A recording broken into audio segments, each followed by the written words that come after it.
With me today, all the way from Montreal, Canada, is Brenden Kumarasamy. Brenden is the founder and host of Master Talk, a YouTube channel dedicated to helping people master the art of public speaking. Brenden shares free resources to help viewers overcome their fears on public speaking. Welcome, Brenden, and thanks for joining me today.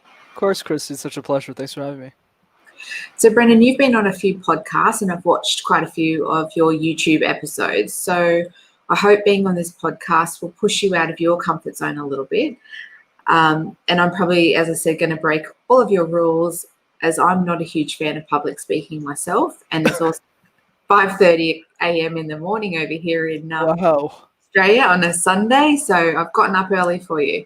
So there's absolutely no judgment here, okay? Sounds good. We could have picked a different time, but sure. All good, all good. Now, before we get chatting about Master Talk, I wanted to get to know the person behind the persona. I wanted to get to know Brenden.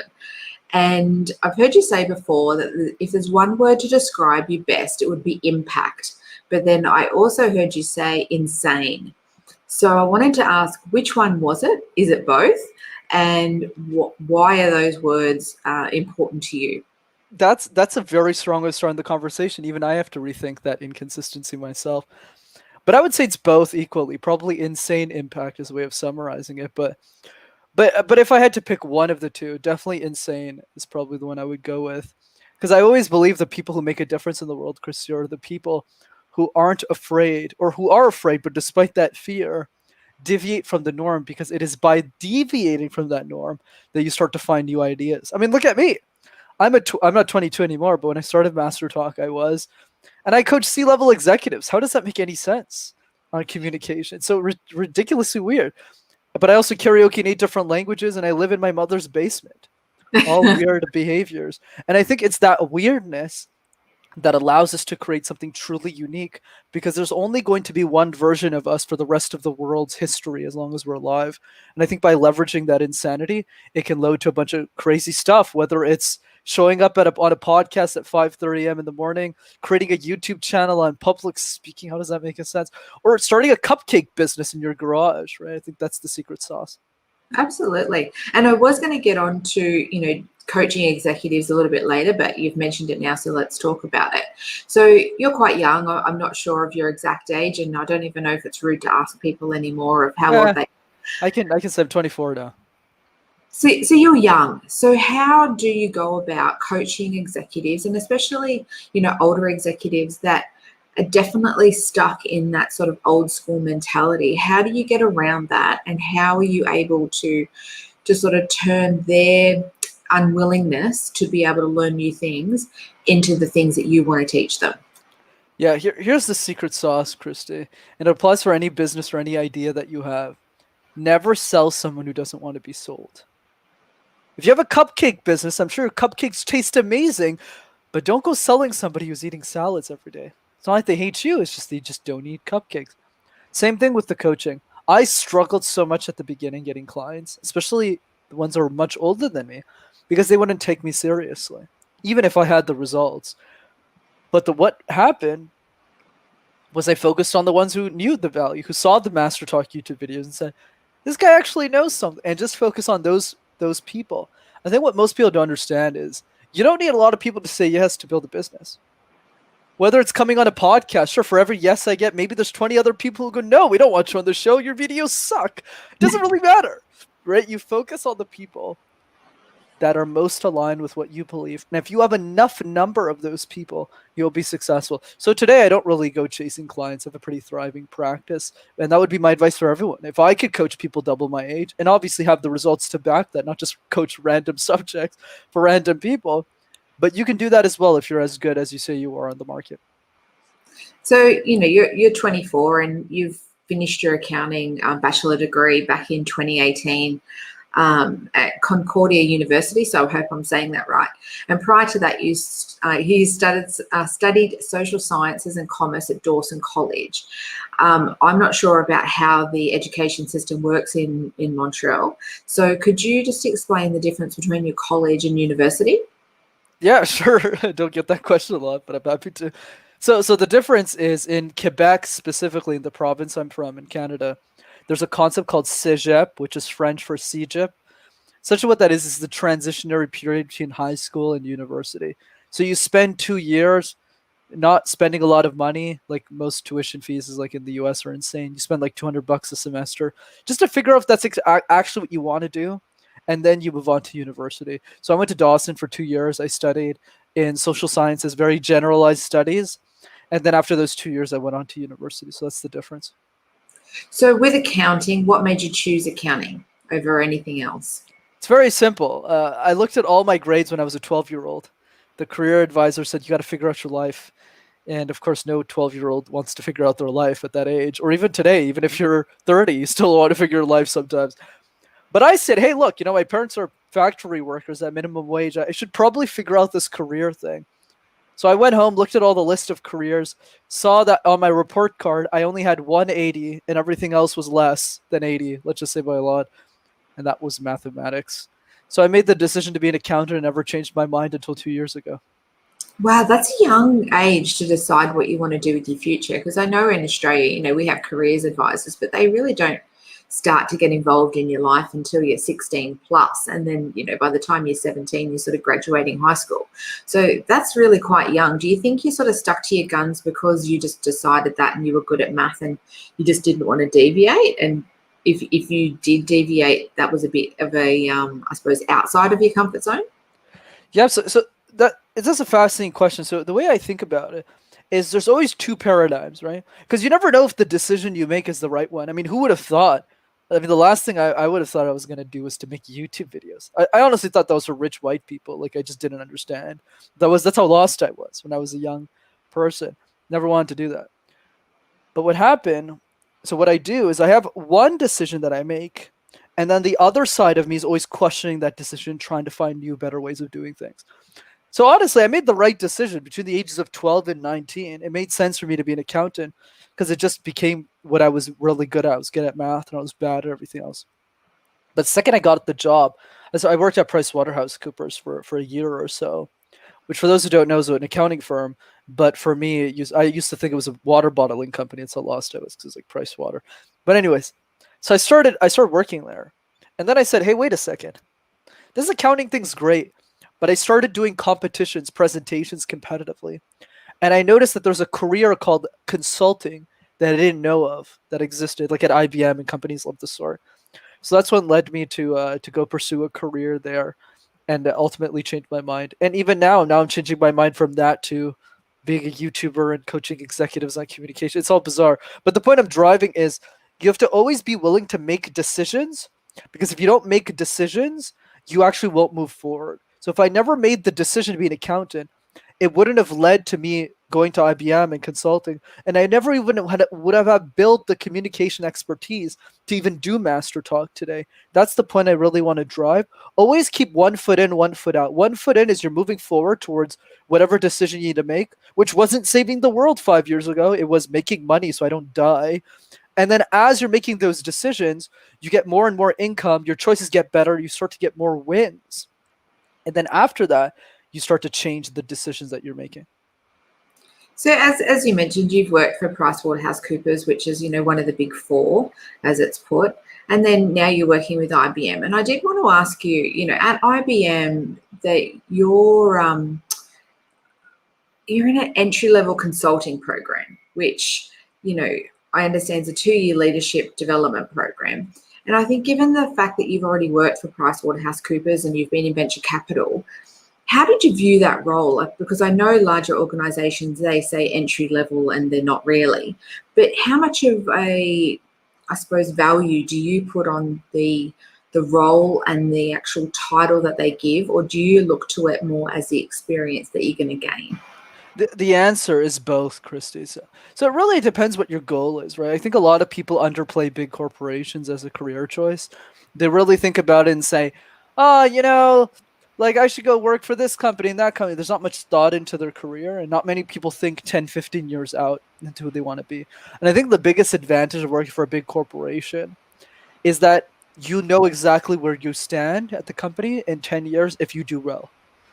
So, for example, in consulting, which is probably the most probably the best meritocracy, I would say, in the business world, which they don't really care how old you are. They only care about the result that you deliver. So we have executives of the company that are still in their 20s because they just work a lot and they do really well for themselves. So that's what I wanted. I wanted to be in a role in a job where I wasn't blocked by my age, but rather blocked by my results. So in that way, IBM I think has been a great stepping stone for me in my career. So I've been there for 2 years now. I've been doing pretty well in the company. I'm going to get promoted in a couple of months. So I think for those of you thinking about your career, I think the first thing you need to focus on is what you don't want to do and the companies you don't want to work for.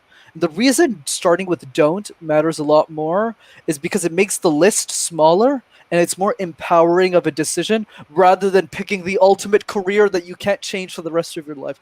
I think that's too stressful, and I've already changed my career 4 times and I'm only 24. So I recommend you start with what you don't want to do. Do you want to be a plumber? Do you want to be a pastor? Do you want to be a garbage man? Nothing wrong with those careers. Some people will say yes to them. Some people will say no. Just make that list and it'll make everything more clear. So for you, did it go a little bit deeper in sort of to a values-based decision? So it wasn't necessarily what you want to do as a career, it's the companies that you wanted to align your values with? Values, yes, but I would say what's more important, even if that's the right PR answer to give, is leadership. For me, the big thing is who's at the top of this chain, and are they people I want to work for? And if the answer is no, then I definitely don't want to work there. Especially if you're really good as a candidate, for those that are out there and you're getting multiple job offers, the weighing in your decision is not the 5,000 difference in salary. I think that's nonsense over the next 10 years. It's really about focusing on who's at the top and how many opportunities are they giving me? And are most people at the top hired externally from the company or are they promoted within? So what you'll notice at IBM, and this is true with not just with IBM, but all the other big companies like Deloitte and Pricewaterhouse and a lot of the people, the leadership team are people that started at the company. You don't see that a lot with many companies. So I recommend people focus on those specific organizations where they really focus on growing from the top, from the bottom top, and working for those organizations. Like I've been very fortunate. I've worked with some amazing companies in my life, and I look forward to keep it going. So do you think you'll stay there long term? That's $1 million question. We'll see. I think it really depends on how Master Talk continues and how everything's kind of moving forward. But I guess we'll see. Yeah. So moving on to Master Talk. So you describe yourself as an avid learner and you spend a lot of time on YouTube and, listening to podcasts and basically just improving your skills. Is that how the idea for your own channel came about? Yes and no. So absolutely, avid learner, highly recommended. But there's one component of that, Christy, that not many people talk about as often as would like them to. And that component is, are you reflecting and asking yourself hard questions about life? So most people, when they learn, they listen to a podcast like this, they take their notes, and then after they don't apply any of the knowledge. Whereas my advice to people is there is one habit that you can take from pretty much this entire conversation. And the habit is ask yourself a hard question every day. If you were God, what would you do first and why? What is the truth that you believe in that most people would disagree with you on? If you died tomorrow, what would your funeral speech say about you? It's those questions, those lines of questioning that allow you to discover unique insights on how to live your life and pursue them. Same thing with me. I asked myself these questions every single day until I realized that everything in the world made absolutely zero sense, except the meaning I wanted us to associate it to. So once I realized every game that everyone's playing has no rational bound, I kind of just said, okay, what does make sense? What is actually true? And then when I started thinking from my own lens and my own experience, Master Talk materialized because I noticed in the 3 years I was coaching a lot of people in university for free that the content out there was really bad and no one was addressing the need for a younger demographic. And I saw that as an opening for me to pursue making content. But you don't get to that place until you first realize that a lot of the world doesn't make sense in general. Because if you believe it does, you won't start to question that world. And if you don't question that world, you'll never find new and innovative, creative ideas to pursue and break the world. So speaking about younger generations, obviously there's social media is such a huge thing, which is fantastic, but it also does take away lots of the opportunities to participate in public speaking. So how do you engage with that sort of demographic to say this is an important skill that you need to learn for the rest of your life, irrespective of how technology is going to evolve? Right, and the question doesn't just apply for younger demographics; it applies for everybody, whether you're 70 years old or 7. The question is the same: how would the world change if you were an exceptional communicator? What most of us fail to realize is communication has very little to do with presentations. It's rather every interaction you have in your life, whether it's the families you care for, to the dinners you have with friends, to the pizza delivery guy that you tip, everything that you do, every interaction that you have is communication. So if you always ponder the question, how would the world change if you were an exceptional communicator? That answer is going to be different for different people. For some, it's speaking on a stage or getting on a podcast. For others, it's having the tough conversation they always wanted to have with their wives and husbands and family members. Once you find that reason, trust me, communication doesn't just improve the quality of your presentation, it improves the quality of your life. And look, some people are, much better at things than others. And I suppose that's why a lot of people look to YouTube to improve the skills on the things that they aren't so great at. But do you think a lot of people just go, not for me, I'm not a public speaker, I can't do that, and then just sort of give up?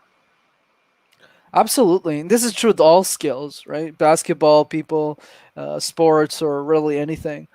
So my advice for people who don't want to who to keep going and to get there, one is to do what the question, answer it.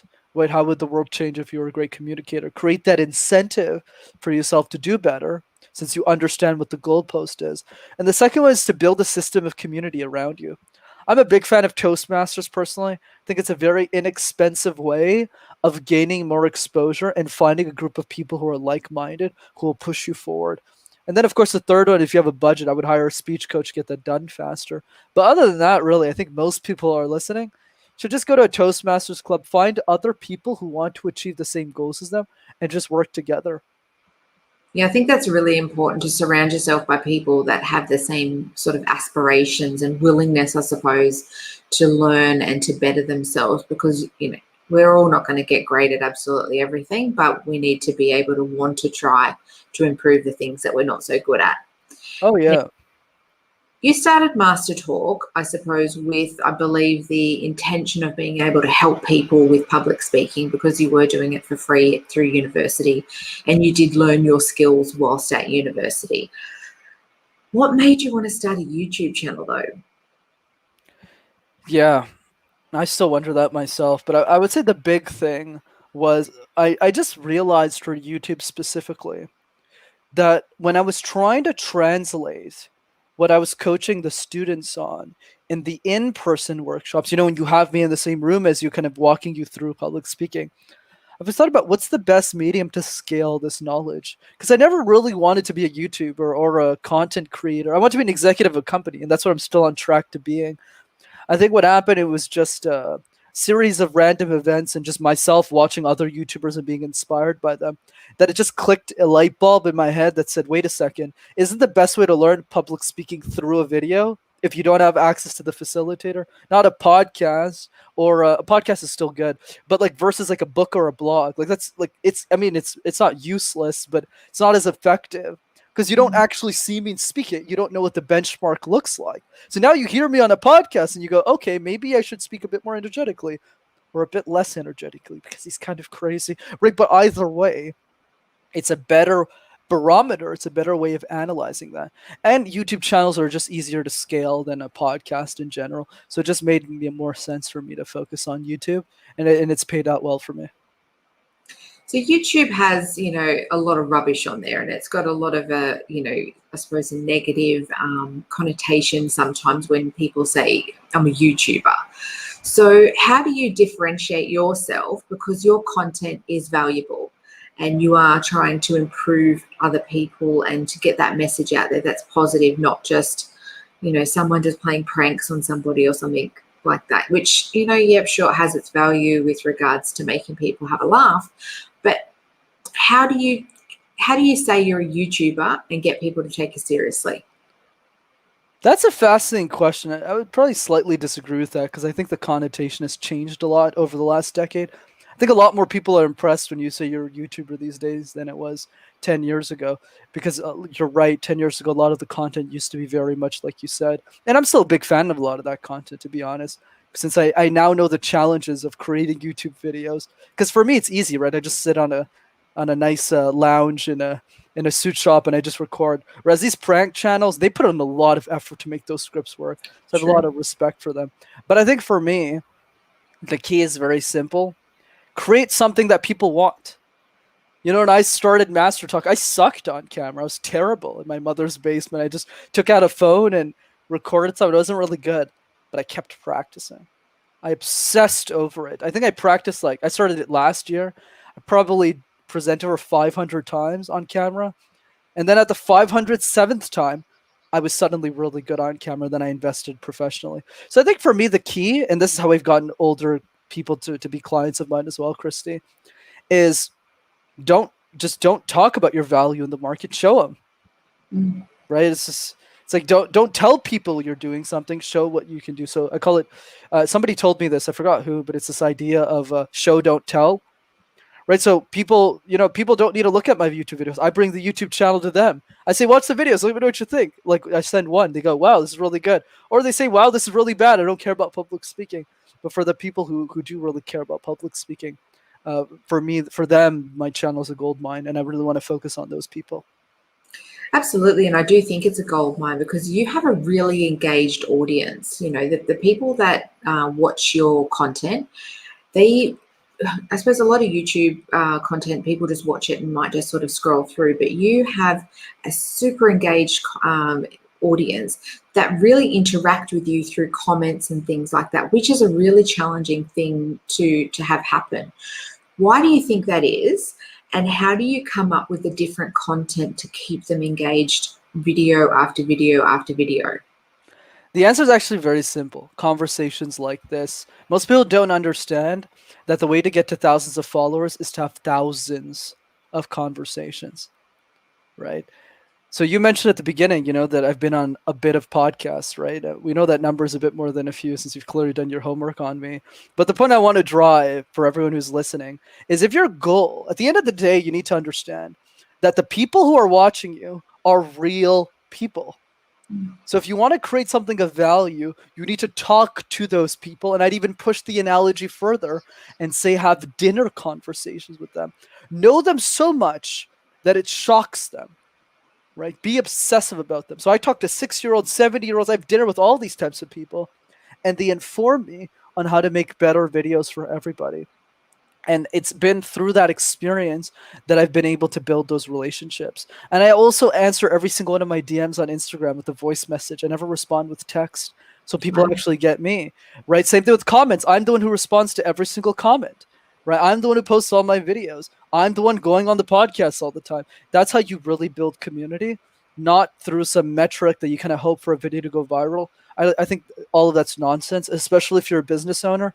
I think the big thing is you need to go to the customers who already love you, ask them why they love you, and try and find more people like them.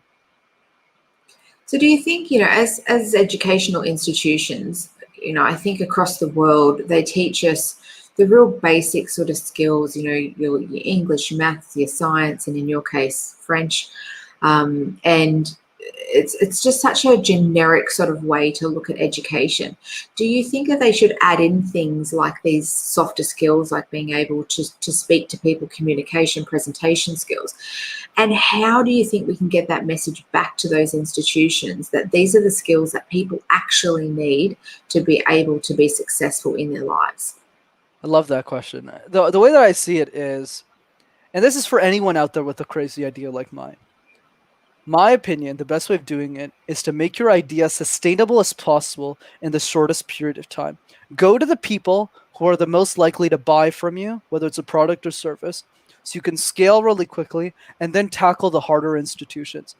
I could solve public speaking for the world tomorrow if somebody gave me the education system on a platter. I would do it for free, Christy, if I'm being honest. Like, I've tested a lot of kids' curriculums. I know exactly how to teach the format, how to do it. Super easy to wrap up. I'm happy to share that if you want me to. But the key is simple. I know I can do it, but because of the bureaucracy, I can't. Because no one's willing to pay me to do it, I can't. So I can't make a living, which means my videos aren't sustainable. Like, same thing with my YouTube channel. Since you've clearly seen them, they're very high quality. I lose a lot of money on my YouTube channel, actually. Spend quite a bit of money on that thing. I don't make money off of it. But my executive clients allow me to fund that for the world. If I didn't have the executive clients, I couldn't make videos of that quality. And that's why I recommend to make it sustainable. So my strategy is to do private coaching, scale to a very good living for myself, and then use the proceeds from those winnings, and then try and break into the harder systems. Like, one thing, my ideal end case when Master Talk becomes really, really big someday is, a low income school in Australia is using my free curriculum so that they can make the students and really train the next geniuses of our society to push the human race forward. That's the goal. Because look, it takes money to fix any sort of inequality. So, you definitely have to be able to monetize it. It's a shame that YouTube doesn't allow, I suppose, more monetization of, smaller channels that have much more engaging and valuable content. But, maybe we'll get there one day. But Brenden, I really think that Master Talk is something that is going to continue to grow. I've watched a lot of your content, and it is really, really engaging. I think you're a name that's going to be out there, long term, and I really am grateful that there's people out there like you that are able to go out and do those executive sort of coaching to be able to offer content to people that would otherwise not be able to afford it for free. But I have one last question for you before I let you go, because I know we're on a bit of a time schedule this morning. Brenden, what would you do differently if only you knew? What would I do differently if only you knew? So would that be what I would do differently? What would you do differently? Lots of things for sure. But I would say the big thing is I would focus more on the business side of Master Talk. I'm sometimes a bit too focused on the YouTube and the metrics behind that. I get too excited by my follower count instead of just saying, wait a second, Brenden, you should probably, if you're making much more money at Master Talk, you could be doing this full time. So why aren't you doing that enough? So that's probably something I would focus a lot more time on, which I'm doing for 2021. So that's one of 70,000 things, though. And that's the point I really want to drive, right? For people who are listening who have made it this far. I'm literally talking to Christy on a mattress. And I mean, not everybody has everything figured out. And I'm clearly not one of those people. I think the key is saying, what are the 1 or 2 or 3 things that you really, really believe in? And how do you push those far enough so that you can actually make a meaningful contribution to the world? And I hope everyone got that message. Absolutely. Just one last question, though. Do you think that during 2021 that you will seek out somebody that can help you be able to turn that, Master Talk dream into a reality, to be able to really, derive some really good revenue from that? Of course, I've been very grateful in my life to have an amazing team. So I've met that person a couple of months ago, and he's gotten me tremendous success so far. So now it's only up from here. Perfect. Look, Brenden, thank you so much for joining me this morning. I think it's the afternoon for you, but morning for me. And if you'd like to know more about Brenden and Master Talk, I'll have links to all of Brenden's socials and channel on my website, ifonyouKnewpodcast.com.au. Thanks, Brenden. Oh, thanks, Chrissy. Yeah, sorry, I'm not sure sometimes they pause it. Thank you so much.